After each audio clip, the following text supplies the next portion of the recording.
Hi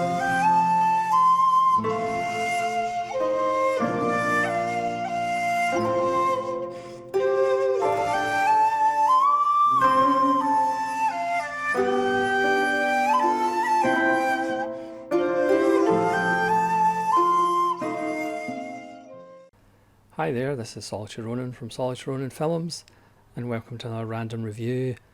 Today's random review is another modern film, believe it or not. This is Dawson City Frozen Time by Bill Morrison. Now, it was made in 2016, which qualifies as a modern film for me. But it's about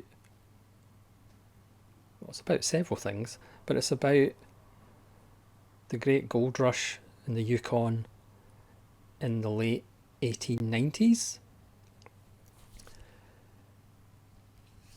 And it's a perfect example of a second run title. Now, those of us in this community kind of know when you say this is a typical indicator film, what that means. This is a typical third window film, you know what that means. So when I say that Dawson City Frozen Time is a typical second run film, you kind of know what that means.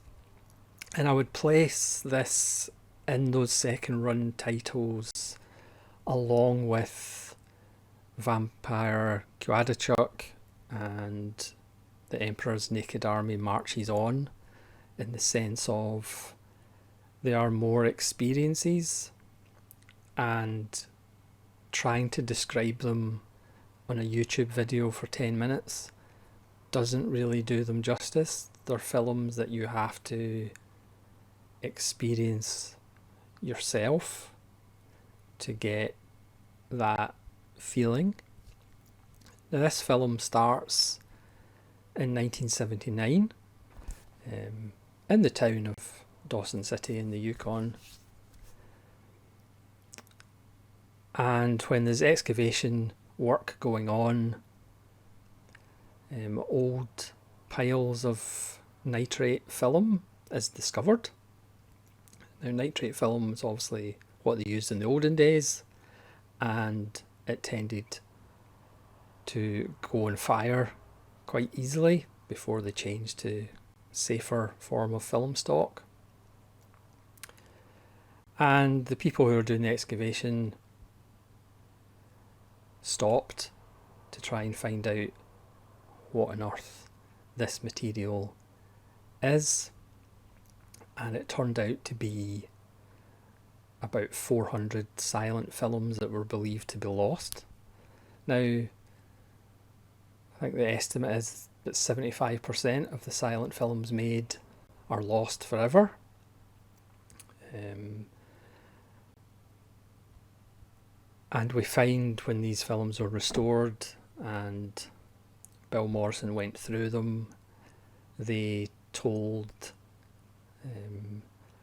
the story of the history of Dawson City, the Gold Rush, but there's also newsreel materials which tells us we have footage from both world wars and general events that were going on. So that's kind of one strand of the film. The film is also like a wonderful history of the early days of cinema itself. Again, with second run titles, some people might watch this film and go, yeah, whatever. I found it to be fascinating, actually quite moving, bizarrely. And it's 2 hours long, but it could have easily been 3 hours long and it would have just been as fascinating. Now, obviously, if you're interested in the history of cinema, you're probably going to find it more fascinating than other people. Unlike some of the other second run titles, I can't imagine, watching this film over and over and over again. But it is an amazing experience that, again, if you're interested in the history, North America, the history of the gold rush and that capitalism of get rich, not necessarily quick, but get rich, and the history of silent film and film in general, it's a must pick up. But what is also going on in the film is that even Bill Morrison didn't realise that there is characters that appear that went to the Yukon, went to Dawson City, that end up having lives after these events, and they end up going into sports and becoming owners of professional teams down the line. They end up going into Hollywood and ended up being filmmakers or actors. The Trump fortune has links to Dawson City because descendants opened up a brothel, which is the birth of the Trump fortune. And I'm not going to go into all the characters, but there's just strange through lines and links between these people. So you'll see somebody highlighted, and then half an hour later they'll pop up owning like 70 cinemas in Hollywood in the golden era. So you have all of this stuff. So you have it as a history of the gold rush. There's archive footage of all these people, and then we see the town slowly dying off as other gold places are found. As with most North American success stories, this one starts with the displacement of the natives, because once the first kind of amount of gold is found, which was actually a native hunting and fishing ground, they were shifted 5 kilometres up the road, and that's when Dawson City was built. And then in a kind of really tragic kind of turn, the person who was the chief at the time, you know, when all the hubbub was over, he essentially became like a living monument for tourists to come and visit and kind of look at, as is this old guy who kind of sold the first apples in Dawson City. We see him as an older man still selling apples, again as a kind of tourist view. And because of the nitrate throughout the kind of history of the town, for various reasons, there's like all these fires and all these hotels and theatres that showed the silent films burned down on countless occasions and were rebuilt. So it's also about the kind of resilience of humanity to kind of literally start from ashes and rebuild again.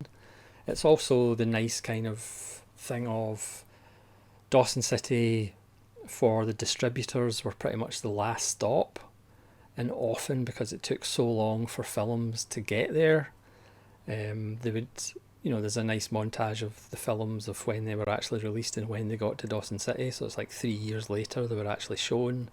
And because the film companies, the distributors didn't want to pay for the films to be sent back, they just stayed there in Dawson City, in the bank, because the bank was the kind of agent for the film distributors. But of course, in those days, the idea of film restoration or keeping prints was completely not an idea at all. So there was a tradition of throwing your garbage in the Yukon River and just letting it go downstream. So apparently tons of silent films were literally thrown into the Yukon River. There was also reels and reels of silent films that were just burnt. And and as we know, nitrate burns rather well. Which again, when you hear it, it's just like, oh my god, the concept of throwing tons of silent films or films into a river just to get rid of them is kind of shocking to us now. But of course, the story of how they uncovered these films that were buried for like 50 years is a story in itself, which I won't spoil. You'll have to watch the film to find that out. But there's just so much going on. But then let's actually talk about the technique that Bill Morrison uses, which is wonderful. So, I mean, he sat and went through all this stuff once it was restored. And then he started getting the idea, it starts in 1979 when they're actually going to show these films, and then we go back to the 1896 or whatever. So he chronologically puts together the story of Dawson City using extracts from these films that were found. So it turns out there's about 394 films that were brought back to life. Obviously a lot of them have water damage, but again that kind of adds to the strangeness of the prints. So he uses montages and uses clips from all these films to help the narrative along. There's wonderful scenes in all these films of like people standing behind doors and knocking on doors, and somebody else from a different film is on the other side. He also uses stills of the time. So you have this wonderful tapestry of reality and fiction all kind of molded together to tell this amazing narrative. Again, like I say, it's just a wonderful experience, and one that, as I say, I can't do justice to talking about it for 12 minutes in a YouTube video. You're going to have to go and watch it yourself. The extras in this are excellent as well. There's a new interview with Bill Morrison where he talks about the process, which is absolutely fascinating.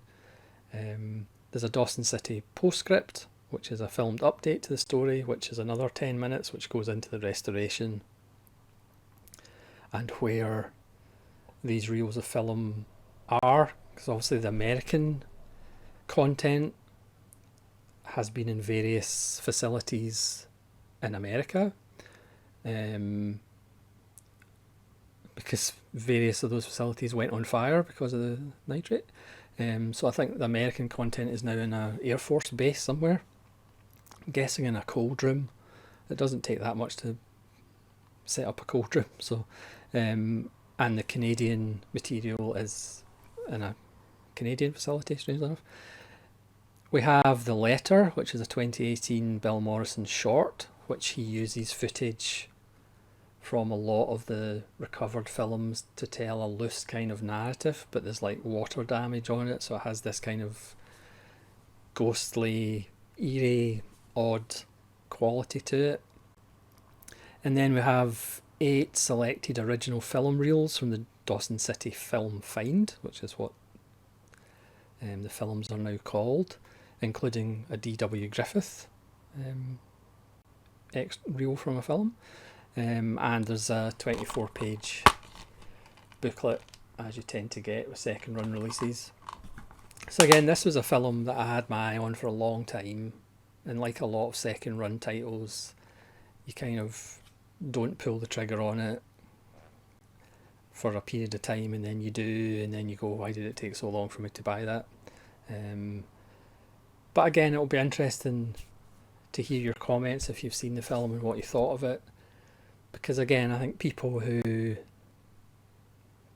don't really care about cinema or the history of cinema or the history of silent cinema might not get that much out of it. But personally, I got a lot out of it. Again, I actually found it quite moving in places. I don't know why. Um, but again, you could argue that for all second run titles, it is a niche market. But in general, um, every second run title that I've seen, generally I've never heard of before, but they just give you literally such sights to show you. And Dawson City is no different. It's absolutely wonderful, and I would highly recommend you check it out. So that's another modern film from 2016, even though it's about the old days. I don't know what's happening to me. That's like 2 modern films I've watched in about a week. I'll have to go and lie down shortly. So thanks very much for watching. Please let me know if you've seen Dawson City Frozen in Time. And hopefully you'll join me again for more random reviews. This is Solitary Ronan from Solitary Ronan Films, saying farewell.